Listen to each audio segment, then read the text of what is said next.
What's good, everybody, and welcome to Believe in Celtics. I'm your host, Warren Shaw, alongside my great co-host and partner, Gary Washburn, and we're your host and resource for everything Celtics this season and all seasons. Gary, good to see you as always, my guy. How you doing?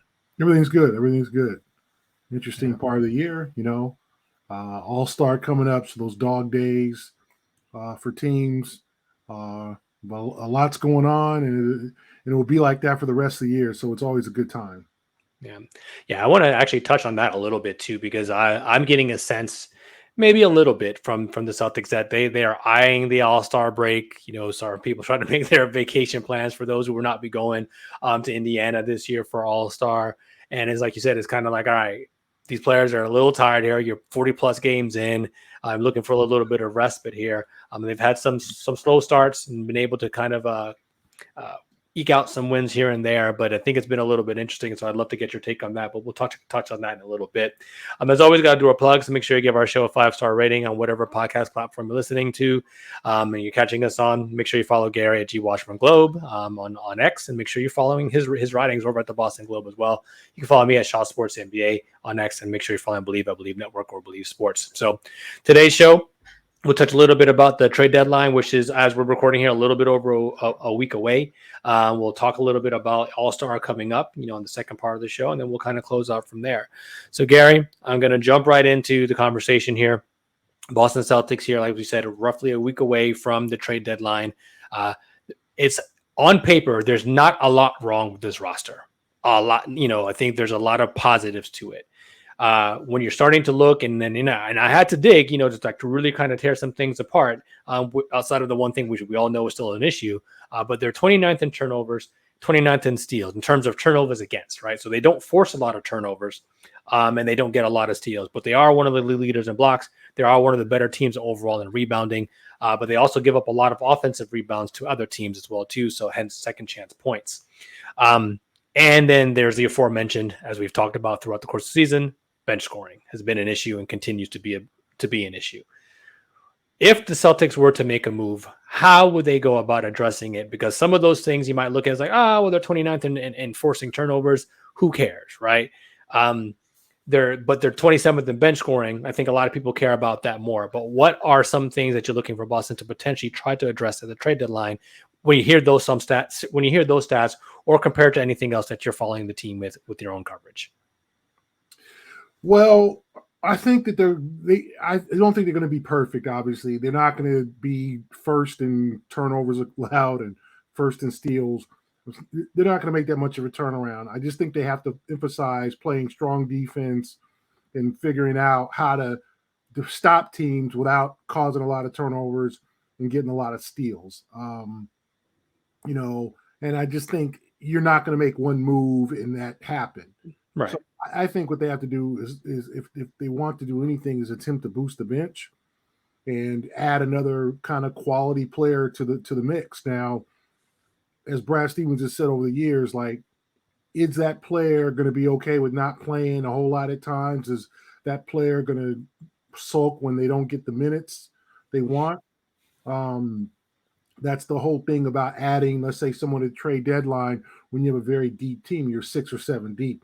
You have roles that have already established. So now you're looking at, okay, a swing man. Okay, let's say they're not thrilled with O'Shea Brissett. Like, O'Shea's an inconsistent shooter. You want a sniper out there. You want somebody who can knock down threes. Do you bring in a Saddiq Bey from the Atlanta Hawks if he's available? Do you bring in, because it's going to be someone who doesn't make a whole lot of money. Okay, if you're looking, and we've talked about this, Warren, like the buyout market with the second apron that the Celtics are under, they can't bring in Gordon Hayward. Okay, like they can't bring in guys who make over the mid-level exception, which is $12.4 million. So if someone gets bought out over 12.4, Celtic fans, Celtic folks, do not consider him a target for the buyout. They cannot do that. It has to be someone making under 12.4 million or under the mid-level exception. And most good players in the NBA make over the mid-level exception. Garrett, let me pause you right there so we can make sure that we explain it for them. So most people are going to say, well, Gordon Hayward or even like a Kyle Lowry, like they get bought out, right? So when a buyout happens, that team is paying some semblance of the remaining salary, and then the rest of it, that player is now forfeiting per se, right? So I want to say most times, but a lot of times those buyout guys then come at potentially what would be a minimum salary. So what would preclude the Celtics from being able to do that if, say, Gordon Hayward was bought out? Why couldn't they still get him potentially at a minimum salary? Because it's all based on what they earned before they were bought out. Mm-hmm. What happened is the league decided they were going to stop. It was kind of the Warriors rule. They were going to stop teams, the powers that be, the rich from getting richer. They were going to stop guys for asking for buyouts, so they could join the most expensive team, the teams that spend the most money in these buyout situations, even though it's the minimum. So it's not that the Celtics would have to pay Gordon the remaining $30 million on his deal. It's that he made $30 million, so he's not eligible to be signed by the Celtics. They have to shoot for someone who makes under the $12.4 million mid-level exception, which is a very limited group. The league now is haves and have-nots in terms of the pay scale. So there'll be some pretty decent players who make under that, but they'll most likely be younger or guys you might not want. So it makes it difficult. Kyle Lowry's making $29 million this year. He is not going to be a Celtic. Danillo Gallinari now, let's say he asks out of Detroit, that's someone the Celtics could look at if they want to bring him back and they feel like he could contribute something, or he's a guy that says, hey, if I don't play a lot, that's fine. I just want to be part of a championship team. I've never won a title before. I want to make a run, kind of like the Blake Griffin role of last year. So their options are limited because they're in the, when you get Drew Holiday and you bring on, and he makes $36 million, Kristaps Porzingis makes $36 million, Jayson Tatum making $30+ million, Jaylen Brown just signed a $300 million deal, Al Horford is still on the payroll, Derrick White's making 18. You're going to have to cut somewhere, and it's at the end of the bench, so you don't have the depth. Or in the Celtics case, they haven't cultivated a lot of first-round picks. We saw one of their first-round picks the other night, Aaron Nesmith, and boy, could they use him now. Right. But they used him to get Drew Holiday, if you indirectly, right? By the way, they call it a transitive property or whatever, using him to get Brogdon and then using Brogdon to get Holiday. So if you're looking for a trade target, I would think a guy like Saddiq Bey. It all depends on what Atlanta's going to do. Warren, no one around the league knows what the hell Atlanta is going to do. They're 20-27. They're playing candidate. Are they going to run it, continue with their same roster, losing the playing game and keep it moving? Are they going to make some serious moves, trade DeJounte Murray, start clearing some stuff out and start fresh around Trey?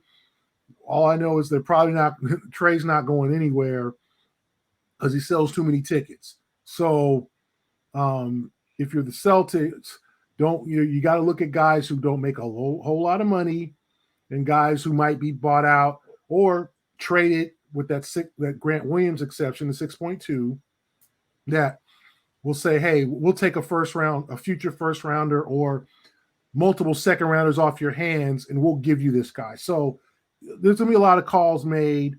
I don't think Brad Stevens is going to stand pat and be like, okay, we're good. I think if it ends up that's what happens, I think he'll be okay because the price is too high.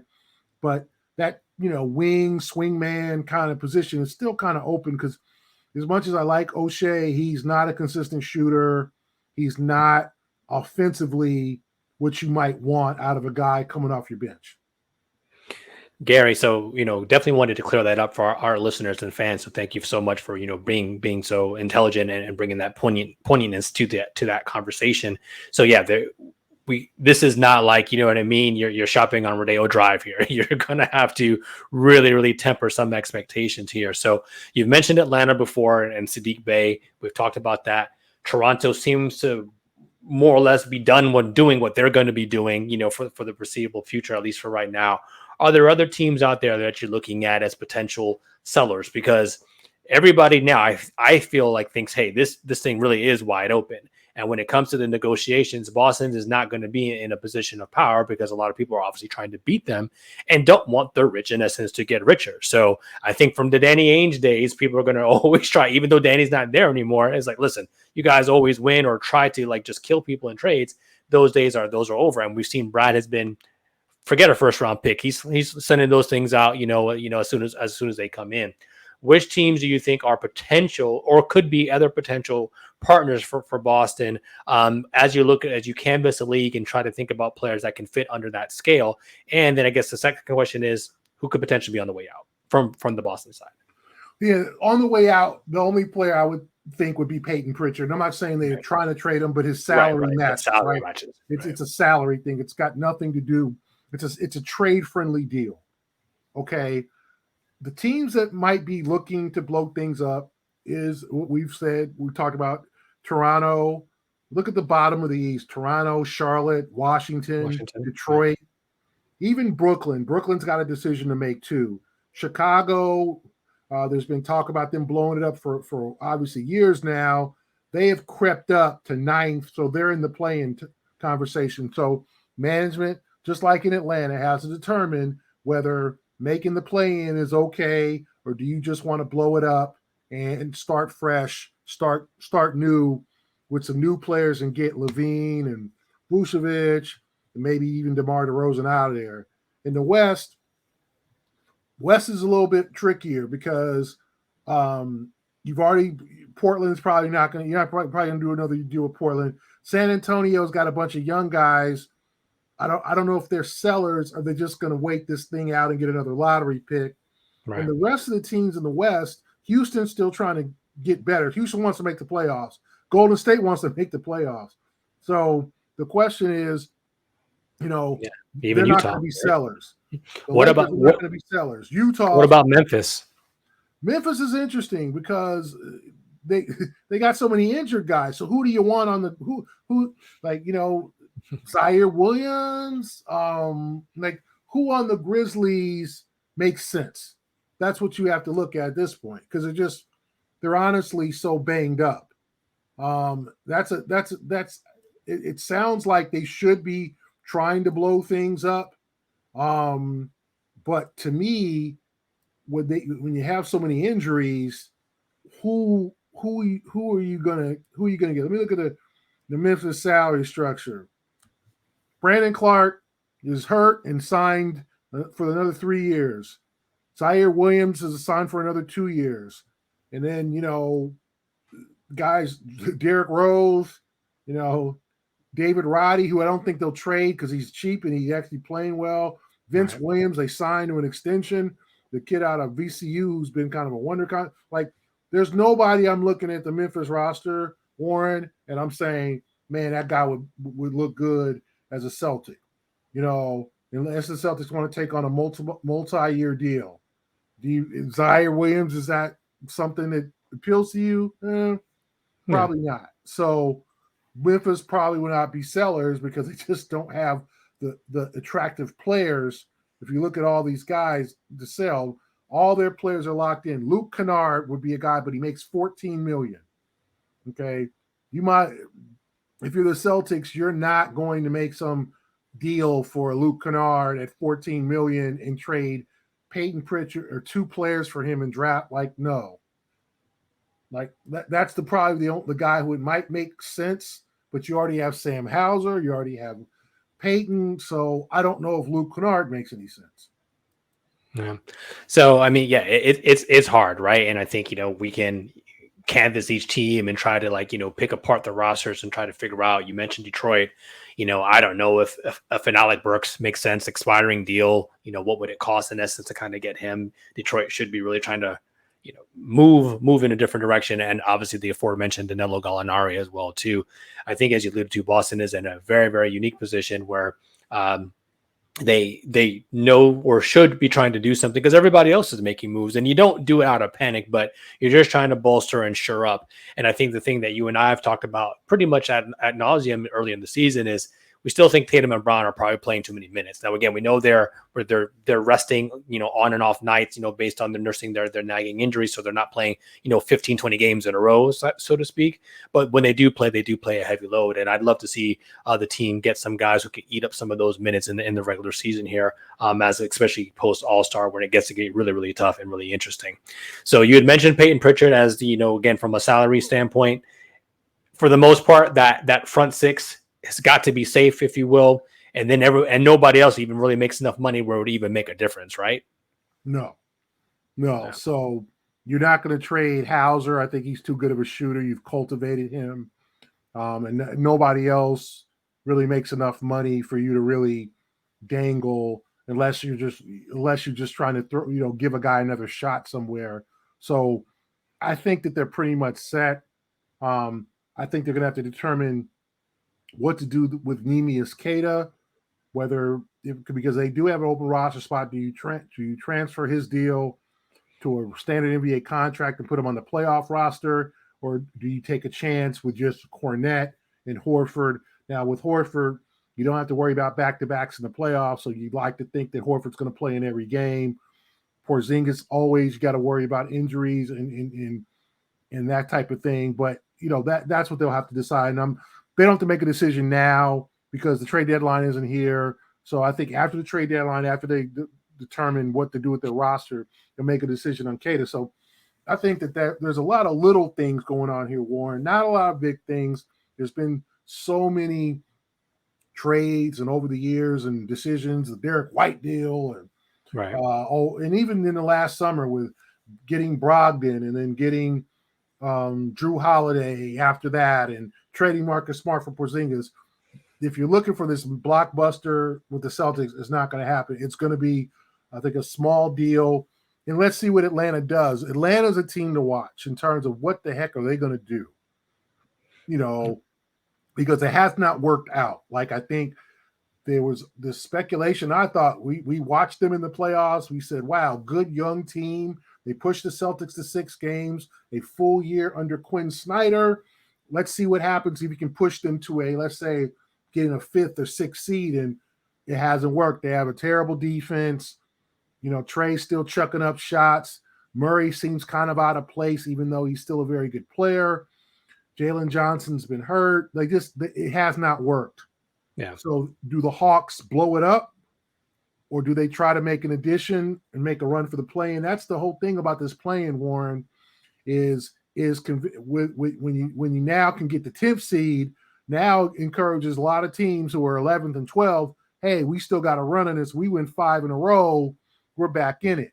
So Chicago, Atlanta, and even teams like Golden State, you got to figure out they might be on the cusp of the play-in, but for those franchises, making the playoffs is important. So you got to look at what is Toronto going to do? Toronto now is 3 games out of the play-in. Are they just going to start selling parts and build around Quigley and Barrett and Scotty Barnes? Is that what they're going to do? It's all interesting questions. So I'm going to throw 2 more names at you, and then we'll move off the trade conversation. I think we've talked about them. At least one player already. Again, also former Celtic. We already talked about Utah. They've played so well, but at the same time, do they want to be? Right? We're still not quite sure what the desired outcome there is for Will Hardy and company. So would a Kelly Olynyk reunion make any type of sense? Or talking about a wing type player, a guy who's kind of fallen out of the rotation there a little bit too, and Talen Horton-Tucker. Are those names that could be of any interest to Boston in any capacity? Didn't mean to make it groan. Yeah, those are 2 interesting names. Olynyk is right at that limit where, okay, he could ask for a buyout, or you could try to acquire Olynyk, but you got to match the $12 million salary.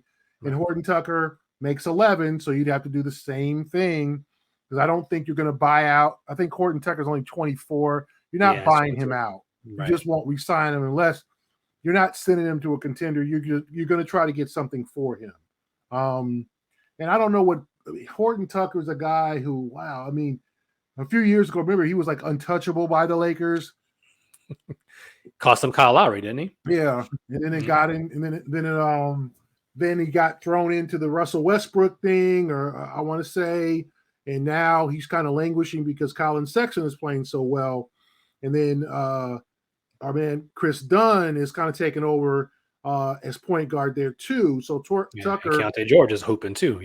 yeah. So they've got guys who, and he's a rookie. He's had a really good rookie season. So I was a little surprised Horton-Tucker was literally playing very much garbage minutes when they came to Boston. I was a little stunned at that because last year he was like one of their, starters. So I don't know what he's a guy who doesn't play great defense, is a very just bull in a china shop getting to the basket, not a great shooter. I don't know if you need him. And then and he's a free agent. So what are you going to give up to really get him at $11 million? Olynyk's a guy who maybe Utah decides, okay, we'll do you a solid and buy you out, and Boston's interested and he comes back. I think that would be a better move for the Celtics. He can defend a little bit. He can hit the three. He can run the floor. And I think it would be nice for him to come back. He, as much as he's had his moments. I know he's played for Miami and Detroit. Now Utah, he really hasn't had the sizzle and the allure since he's been in Boston. So I think that's something to consider. But at $12 million, you got to match the salaries unless he's bought out. So now at $12 million, what do you do with that 12? And you cannot combine the trade exception. You can't say, hey, we're going to throw Payton Pritchard in the trade exception to Utah for Kelly Olynyk. It does not work that way. You have to do a separate deal for the trade exception. And there's nobody, if you look at the salaries on the Celtics, I'm looking at this now, Warren, like Al makes 10. You're not giving up Al for Olynyk. He's too valuable. Pritchard makes $4 million this year, so you would have to add another $8 million to make it work, or $7 million to make it work. So you'd have to load up 3 guys, maybe Payton, Shvee, and O'Shea, and Lamar Stevens to make it work. I mean, I don't see them gutting their bench like that. So well, it's a bench they don't use, but no, I'm just messing around. I mean, I know what you mean. Because then now you're going to press Jordan Walsh into action and JD Davidson in essence to kind of be on the playoff roster, and they're not ready for all of that just yet. Makes sense. All right, Gary, well, we'll transition away here from the potential trade deadline conversation because then there's not a whole lot shaking there front for the Celtics standpoint.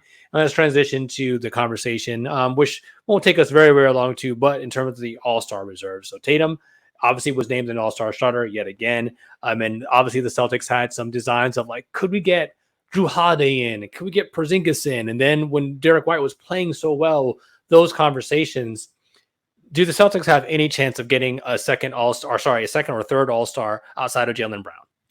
Yeah, I think Jaylen's in. I think it's going to be really close for Derrick White or Kristaps Porzingis. And it all depends on what the coaches think. Because if you look at the reserves that are, you're looking, it's really guard heavy, to be honest, Warren. You're looking at a Donovan Mitchell, a Trae Young, a Tyrese Maxey, a Bam Adebayo. That's 4 of the 7 spots right there. And there's just it's just a crowded very group of all-star reserves. Because you got Lillard on the team as a starter. So that bumped out Maxey or Trae Young. So you're looking at, Jalen Brunson. Do you think he deserves to be an all-star? I do. He's averaging 27 damn points. There's no doubt about it. And shooting 42% from 3.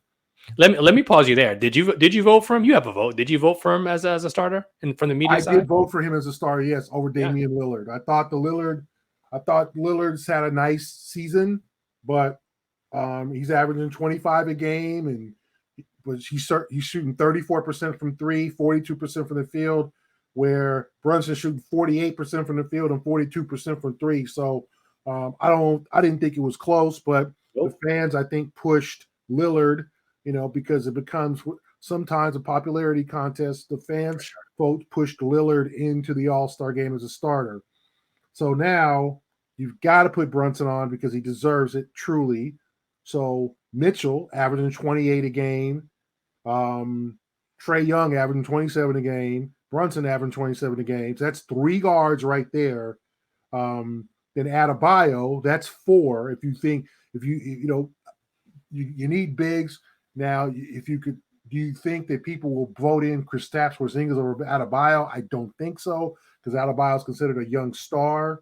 Yeah. And then Paolo Banchero, 23 Yep. a game.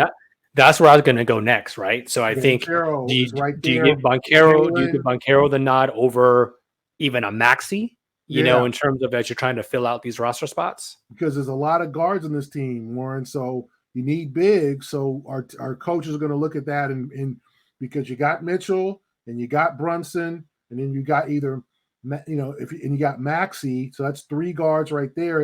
If you vote those guys in, and then Trae Young would be the 4th. So I think Maxey might have a trouble because of all the guards. Yeah. Because this Trae Young thing is this is where we're kind of at a standstill, at a fork in the road. He's an all-star caliber player, Warren, but is he an all-star on this type of team? His team is losing. They're not a factor, but he puts up the numbers, So it's a lot that it's a lot of lot going on, and now do the coaches say, well, we need a big? So what about Porzingis? What about Adebayo and Porzingis as the 2 bigs? But what about Julius Randle? Now he's got the shoulder injury, and he might miss the All-Star game. So will you make Porzingis a injury replacement? So let me pause you there, in real quick, because now you mentioned that, and then there's also the aspect of Embiid is now dealing with his knee, and we're a couple of weeks away here from All-Star, but it feasibly could be a situation where he may or may need to take it off just for the rest. So I think you're bringing up a really valiant point there. Whereas I think if you're looking at a potential 3rd Celtic, if you will, Porzingis probably trumps Drew or Derrick White, even just by positionality more than anything else. Correct? Yeah, I don't think Drew's making. I don't think his numbers are good enough in terms of he's a good defender, but last year he averaged 19 points a game. He's not near that this year. When he made the All-Star team in Milwaukee, he was just a great all-around player. And nothing against what Drew has done. I know he's gotten hot over the last couple of weeks, so I think it's great for the Celtics, but I don't think he's going to be considered. I do think it's the guards, because you have Brunson and you have Young and you have Mitchell and you have Max. That's 4 guards. And then you got Jaylen. So that's 5. You don't got 7 spots. 7 spots, yeah. So that's it. Adebayo is in. You put Julius Randle in because he's had a really, after I think a slow first month. And what about Banchero? Okay. I think everybody else, there's nobody I'm looking for the East that I'm just saying, okay, they really deserve it. Jimmy Butler, probably not, hasn't played enough games. Scotty Barnes is having a nice year, 20 points a game, but that's not really, all-star, and the team is losing. So there isn't a whole it's going to be, 7 to 8 guys, 9 guys going for those 7 spots.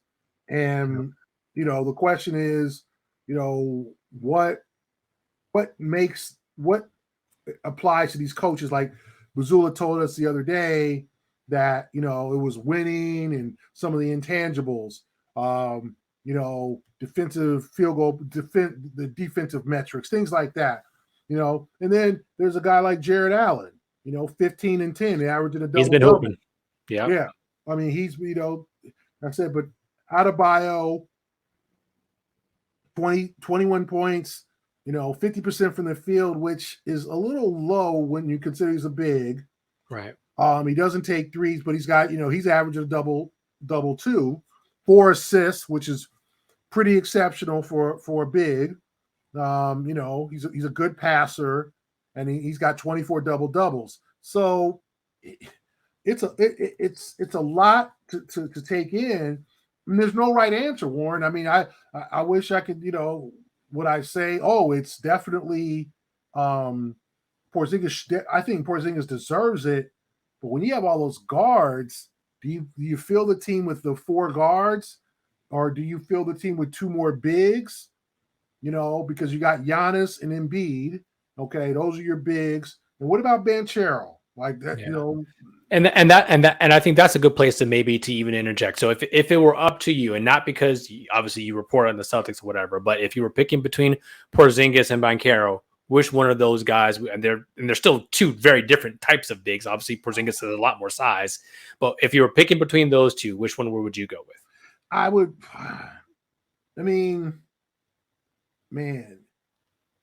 would go Banchero, not because I don't like Porzingis, but because Orlando has had a winning record this year. You need representation. Yes, he's the best player on a team that with a winning record, and he won Rookie of the Year last year. So it would be close, but I could easily put Porzingis on the team. Yeah. This is not a slight in any capacity. No, I think not at all. But I think when you look at this team would have 3 All-Stars, and this team would not have any All-Stars, and in the Magic, they've beaten the Celtics. They've tailed off a little bit, but they do have a winning record. And so if he's averaging 23 a game. So, it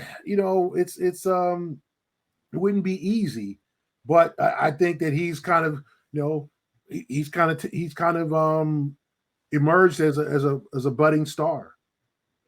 I think, that's a great place to kind of wrap, Gary. Those are, I think, extremely well thought out points, and we can only hope for the best for all of these guys. I don't know what you feel, but I think we're at the stage of maybe 15 guys do need to make the All-Star team. Well, like, what difference does it make at this point? Especially now, with some of the other things that are taking place within the NBA space where you have to play 65 games to account for these types of situations. So can you give a little bit back to the players and extend that? Because there are some other bonuses that are tied to All-Star berths, as opposed to, if they can't make All NBA or those other things by virtue of not playing the 65 games. So give and take a little bit, but, we'll see. So All-Star reserves will be announced by the time actually this show probably comes out. But either way, by the time the All-Star game takes place, we'll see who's actually injured and available to play for that, and see if Boston gets more representation out of just Jayson Tatum, and we presume Jaylen Brown, and see if they get a third All-Star potentially in Porzingis or maybe even Derrick White down the line. That'll do it for this week's edition of Believe in Celtics. He is the great Gary Washburn. Make sure you follow him again, as always, at GWashburnGlobe on X. Make sure you catch his writings over at the Boston Globe. Again, I'm Warren Shaw. Follow me at Shaw Sports NBA. We thank you so much for tapping in with us here on Believe in Celtics. We'll catch y'all next week. Peace.